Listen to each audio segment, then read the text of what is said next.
हे मुनीन फिनीन हे काय करायला लागलेत विनाकारण जैन बांधवात मराठा बांधवात तेढ निर्माण करायला लागलेत विनाकारण. कारण यांनीच महाराणी ताराराणी साहेबांबद्दल सुद्धा वाईट वक्तव्य केलं. हे असले हरामखोर लोक आहेत ना, हे यांचे रक्त भेसळ आहेत, हे सडलेल्या रक्ताचे लोक आहेत. हे मुनी असूच शकत नाहीत. हे मुनीरभाई झाले आता. हे आता मुनीरभाई झालेत. निजामभाई मुनीरभाई आहेत ना, हे मुनीरभाई झालेत आता. हे धर्मगुरू असूच शकत नाहीत. कारण जे ज्यांना बोलताना तारतम्यच नाही आहे, माजल्यासारखं बोलायचं. आणि जैन बांधव हे सामान्य चांगला माणूस आहे. तो समाज चांगला आहे, मराठ्यांचं त्याचं चांगलं आहे, मारवाडी समाज त्यांचं चांगलं आहे. हे विनाकारण वाद उफळून देणार आहेत. आता हे मुनीरभाई येत नाही, हे आता मुनी नाहीत, आता हे ऋषी फिशी नाहीत, आता हे 100% मुनीरभाई आहेत. आता हे पैदाशी रक्त तिकडचं आहे. हे गडूळ रक्त विनाकारण इकडं वाद निर्माण करणारे. माझं मुख्यमंत्र्यांना सांगणं, या लावर घाला बरं का तुम्ही लवकर. मराठ्यांचे पोट्टे जर बिघडले ना, तर असं फटकी त्यांना धरून मग आता शेवटी आमच्या दैवतावरती हे जर असं ताराराणी साहेबांबद्दल असं काय बोलत असतील तर आम्ही सहन नाही करणार. आम्ही विचार नाही करणार परिणाम काय होणार आहेत. यांच्यावरती गुन्हे दाखल करून यांचे तोंड लवकर बंद करा. आणि जैन बांधवांना माझं आव्हान आहे की तुम्ही चांगले लोक आहेत, तुम्ही ह्या मुनींचे कानं उपटा, यांना सांगा नीट राहा म्हणून. तुम्ही समाजाला संस्कार द्यायचं काम करा. तुम्ही मराठ्यात आणि जैन बांधवात मारवाडी बांधवात वाद लावायचं काम करू नका. नसतं आम्ही जितकं संयमाने येत ना, तुमचा काही गैरसमज असताना आम्ही संयमाने येत. तुम्ही लय बेकार दिवसाला सामोरं जावं लागत तुम्हाला. एकदा जर आम्ही सरकलं ना आमचं, तर आम्ही मागं पुढं मग बघणार नाहीत. मराठ्याला रस्त्यावर उतरायची वेळ सरकारनं येऊ देऊ नका. यांना थांबवा. ह्या मुनीरभाईला लवकर थांबवा, नसता मुनीरभाईचं कानपाड फुटल. हो, आम्ही राजांवरती आल्याच्या नंतर सहन नाही करणार. मग सहन नाही करणार. जे परिणाम भोगायची वेळ येईल ते भोगू, पण यांना मग नीटच करू आम्ही. गावकऱ्यांनी स्थानिक पातळीवर हा विषय संपवलाय, काय पुढची भूमिका असणार?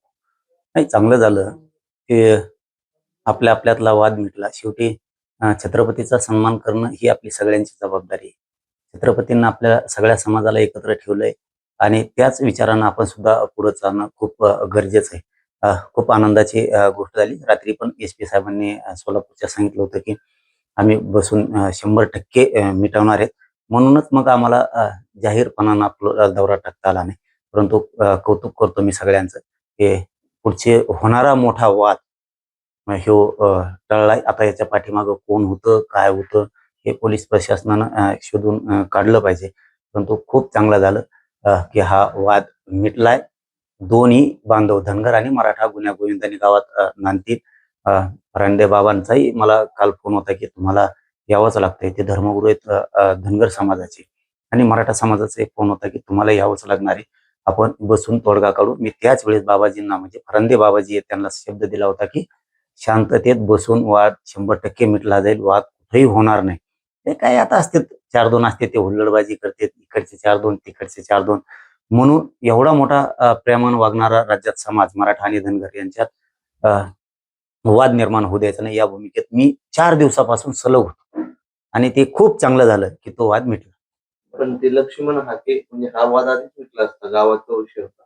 किती जाऊन आंदोलन करत होते, काल पोलिसांच्या अंगावर गेले. तर त्याचं सोडून विचारा काय, ते जाऊन तिकडे. पण आता तुम्ही तिकडे जाणार आहे की नाही, काल तुम्ही ठरवलं होतं. नाही, आता मिटलं म्हणल्याच्या नंतर चांगलं झालं ना. आता काय जाण्याची आवश्यकता नाहीये. मिटलं नसतं तर मी शब्द दोन्हींना पण दिला होता, मराठा समाजाला पण आणि धनगर समाजाला पण. मी 100% येणार. आपण वाद होऊ देणार नाहीत कुठल्याच परिस्थितीत. धनगर मराठा तोडगा सन्मानानं काढला जाईल. धनगराचा सन्मान होईल, मराठ्यांचा पण होईल आणि छत्रपतींचा पण सन्मान होईल. हे सगळ्या तिथलं देवस्थान आहे खेलोबांचं, या सगळ्या देवस्थानांचा सुद्धा सन्मान करून योग्य तोडगा काढणार आणि हे शांततेत मिटणार. हे त्याच दिवशी मी कालच सांगितलं होतं. त्यामुळे ते मिटलं. आता खूप चांगलं झालं. आता काय नंतर 1-2 दिवसांनी जाऊन मराठा समाजाची त्या गावातली भेट घेऊ आणि धनगर बांधवांची भेट घेऊ आणि त्या मला वाटतं फरांदे बाबाजींची आम्ही तिथं जाऊन भेट घेऊ. यापुढे तुमचं दोन्ही समाज बांधवांना काय आव्हान असेल? अरे बाबा, आव्हानाला नाहीच आहे ना काही आमचं. वादच नाहीये. लावला जातोय का काय अशी मला शंका आहे. लावला जातोय की काय? हे पुतळा विकणारा कोण याचा शोध घ्यायला लागणार आहे. मला माहितच नव्हतं हे कोण इथं काय आहे. कोण पुतळा देतंय का कोण घेतंय का काय प्रकरण आहे. आता कोणी येणार फोटो काढणार आणि मी त्यांच्या सोबत हे म्हणणार. म्हणजे असे काहीतरी गैरसमज पसरायचे. माझं नाव वापरून विनाकारण मलाही कोणी डाग लावण्याचा प्रयत्न करू नये. दुसरं की वाद होतील अशा ठिकाणी पुतळे उभा करू नका यार. आपल्या राजानं जगासाठी लय केलंय. आपल्या बापानं जे केलं ते कोणालाच नाही करता आलं. होय, आमच्यासाठी प्राण आहेत छत्रपती शिवराय. आमच्या या आयुष्याला किंमतच नाहीये छत्रपती विना. आणि त्या छत्रपतींसाठी जिथं वाद होतील ना, माझं एक प्रामाणिक मत आहे, जिथं वाद होतील तिथं बसूच नका ना. विनाकारण तुम्ही असं वाद होईल अशा ठिकाणी बसवायचं म्हणजे हे काय. आता मला हे काही षड्यंत्रच कळायला तयार नाहीये. काय आहे?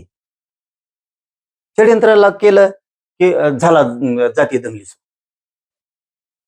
परत मराठा समाजाची पोरं आम्हाला फोन करतात की इथं असं असं झालंय. अरे हे काही षड्यंत्र आहे का? हेही मराठा समाजानं बघणं खूप गरजेचं आहे. आपल्यापासून दलित मुस्लिम तुटला नाही पाहिजे. आपल्यापासून बहुजन वर्गातला माणूस तुटला नाही पाहिजे. आपल्यापासून धनगर हे सगळे समाज, लमाणा समाज, जेवढे समाज आहेत हे समाज तुटले नाही पाहिजेत. मग हे मराठ्यांपासून तोडण्याचं कोणाचं काही षड्यंत्र आहे का? हे सुद्धा मराठा समाजाने बघितलं पाहिजे, विचार केला पाहिजे याच्यावरती. आपला राजा आपल्यासाठी प्राण आहे. तिथं कॉम्प्रोमाइजच होऊ शकत नाही. तुम्ही पुतळेही बसवा, हरकत नाही. पण तुम्ही त्याच्या आडून काही कोण करतंय का? आपल्यात तेढ निर्माण करतंय का? मराठ्यांच्या विरोधात दुसऱ्या जाती जात आहेत का? ह्यो घालण्याचा प्रयत्न केला जातोय का? हे कोण करतंय? हे पण आपण बघितलं पाहिजे ना. का सगळ्याच या अंगावर घ्यायच्या? हे सुद्धा त्याच्यात खूप मोठं षड्यंत्र असू शकतं असं वाटतंय. आणि त्याच्या शोधात मी तर 100% जाणार. 100% जाणार आहे. हे पुतळे देतंय कोण? देणारा कोण? हे लोकांमध्ये गैरसमज काय? कुणीतरी यायचं माझ्या संग फोटो काढायचा, सांगायचं मी त्यांच्या संग आहे. मराठ्यात गैरसमज जाणार पुन्हा. कारण बदनाम मी माझा मराठा समाज व्हायला ना. जाणून बुजून लोक बाकीच्या जातीचे लोक म्हणाले हे आमच्या मुद्दाम दारात आणून बसवायला लागले. बसवणारा बसतोय, मराठा समाज नाही बसवत. किंवा आम्ही तसं सांगत पण नाहीत कोणाला की पुतळा इकडे बसवा, पुतळा तिकडे बसवा. मी कधीही कोणाला सांगत नाही. बसाही म्हणत नाही आणि नको पण म्हणत नाही. माझं काम हे गोरगरीब मराठ्यांच्या लेकराला मोठं करणं, त्याला आरक्षण देणं, हे काम मी करतोय. म्हणून मी छत्रपतींचा पुतळा बसवाही म्हणत नाही, नाही पण म्हणत नाही. पण बाहेर मॅसेज वेगळेत अशी मला माहिती मिळाली. बाहेर मॅसेज वेगळेत ही मला माहिती मिळाली.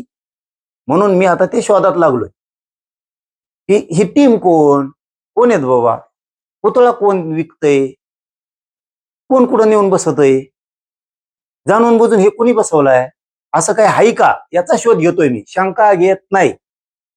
कुणी बसवलाय भूमला? कोणी विकणारा हे बघायला लागलं ना. कारण दलित मराठा लागायला लागलं ना विनाकारण. हे बस विकणारा कोण, बसवणारा कोण हे मला बघणं गरजेचं आहे. कळंबला तसंच झालंय जणू. आता अंजनगावला पण तसंच झालंय की पुतळा नेऊन बसवायचा आणि मग फोटो लावून द्यायचा. मग आता हे काही षड्यंत्र आहे का? मराठ्यांच्या अंगावरती धनगर घालायचा, मुस्लिम दलित घालायचा, हे बघावं लागणार आहे. त्याच्या आडून कुणी आहे का माहिती आता ते घ्यायला लागत. जो कोणी विकतोय घेतोय यांची प्रामाणिक इच्छा असू पण शकते. पण याच्या आडून हा पण डाव आहे का हेही बघावं लागणार आहे. कारण हे कोण पुतळे विकतंय हेच मला आतापर्यंत माहित नव्हतं. माहितच नाही. आता त्याची माहिती घेतोय. पुतळे विकणारे कोण, घेणारे कोण, बसवतोय कोण, कशामुळे बसवताय? वाद व्हावा म्हणून का प्रामाणिक इच्छा चांगली आहे म्हणून? हरकत नाही मग. पण शक्यतो माझा हात जोडून म्हणणं आहे सगळ्यांना, तुम्ही वाद होईल अशा ठिकाणी पुतळे बसूच नका. आपल्या राजासाठी गुंठा 2 गुंठे विकत घेऊ, शान केसात मोठं बांधकाम करू आणि मोठाले बसवून बसवायचे. तर ते 20-30 लाख आले ते ब्राऊनचे का कशाचे ते बसवा. मोठमोठाले बसवा ना. मराठा समाजांनी आपलं दैवत ते बसवायचं ना, चांगले मोठाले बसवा. पण वाद होईल असं कुणीही वागू नका. कुणीच. इथून पुढं वाद होतील अशा ठिकाणी पुतळे बसू नका. आणि तुम्हाला तरी बसवायचे असतील तर ती तुमची जबाबदारी. तुम्हाला असं म्हणायचंय का की शिवाजी महाराज यांचे पुतळे बसवून आणि बाजूला तुमचाही फोटो लावून तुम्हाला बदनाम करण्याचं षड्यंत्र परस्पर हे चालू आहे? आणि मग काय? मग दुसरं आहे काय? हे बघा, माझा राजा बसतोय तिथं माझा फोटो लावला तरी चालतो. हरकत नाही. पण तुमचा उद्देश काय? जाती जाती दंगली घडून आणणं हा उद्देश आहे का छत्रपती बसलेच पाहिजेत हा उद्देश आहे? हे लय महत्वाचं. अरे तुम्ही जिथं जिथं बसतो चाल तिथं तिथं जातीच मराठ्यांच्या अंगावर चालल्या. मग तुमचा उद्देश पुतळा छत्रपती बसवणं नाहीये, तर जाती जाती तेढ निर्माण करणं हाही उद्देश असण्याची शक्यता आहे दाट याच्यात. कारण सध्या बघा तुम्ही बारीक विचार केला तर, मला खरं बोलायचं सवय म्हणून मी बोलणारच. बारीक विचार केला, आरक्षणाच्या लढाईच्या वेळेस दलित मुस्लिम बांधव बिचारे पळत होते. मग आता मराठ्यांच्या बाजूनं दलित मुस्लिम धनगर, उदाहरणार्थ ह्या लमानी समाज, मायक्रो ओबीसी हे सगळे बांधव आहेत. त्यांचे ते नेऊन बसेला की जुपलं ना मराठ्यांचं दलिताचं, झाला उद्देश सार्थ यांचा. मग तुम्हाला पुतळा बसवायचा आहे का जाती जाती आमच्या आमच्यात जुटून द्यायचं? मुसलमानाच्या दारात नेऊन बसून द्यायचा छत्रपती शिवरायांचा पुतळा कळमला का कुठेतरी, उदाहरणार्थ त्या चौकात. तुम्ही छत्रपती म्हणून बसवा, आमची हरकत नाही. पण मराठ्यांच्या विरोधात मुस्लिम बी गेले पाहिजे, दलित बी गेले पाहिजे, हे मला पटत नाही. तुम्ही पुतळा अवश्य बसवा, छत्रपती म्हणून बसवा, जाती अंगावर गेल्या पाहिजेत म्हणून नाही. रूमला तसंच, आता त्या अंजनगावला तसं. म्हणजे आम्ही धनगर बांधवांना त्यांच्या लेकराबाळाला आरक्षण मिळावं म्हणून पाठिंबा देतो. तुम्ही ते देवस्थानाच्या ठिकाणी नेऊन बसवणार पुतळा. तुम्ही एखाद्या चौकात पुढे बसवलं असतं तर ठीक होतं. तुम्ही रच्चे नेणार आणि ते नेऊन बसणार, याचा अर्थ छत्रपतींचा पुतळा बसवणं उद्देश नसावा, तर मराठ्याचं धनगराची कुटाकुटी कशी लागल हा उद्देश असला पाहिजे.